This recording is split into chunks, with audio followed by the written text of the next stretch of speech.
السلام عليكم ورحمة الله وبركاته. اللهم صل وسلم وبارك على سيدنا محمد. الوقت ده وقت مناسب لنقل بعض أشجار الفاكهة زي التوت مثلا، الخوخ، برقوق، مشمش، رمان. أي حد عنده شجرة موجودة في مكان مش مناسب وحابب إنه ينقلها، الوقت ده مناسب جدا للنقل. زي ما انتم شايفين كده احنا بنحفر حوالين الشجرة الأساسية وبنقطع الجذور المتصلة بعيد عن الساق من 20 سنتي ل30 سنتي. نحاول نطلعها بجزء من الصلاية كده، وبعد ما بتطلع بتتقلم تقليمة جذور وبتتحط في قصيص 38 سنتي او في صفيحة.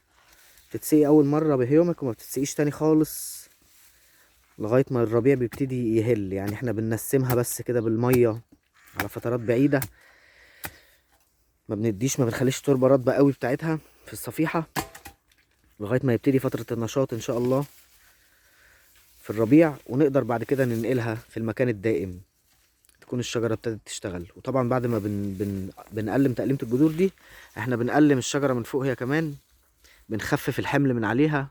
الفروع الكتير دي بنحاول نقلمها بحيث ان الجديد ان شاء الله يطلع في الربيع.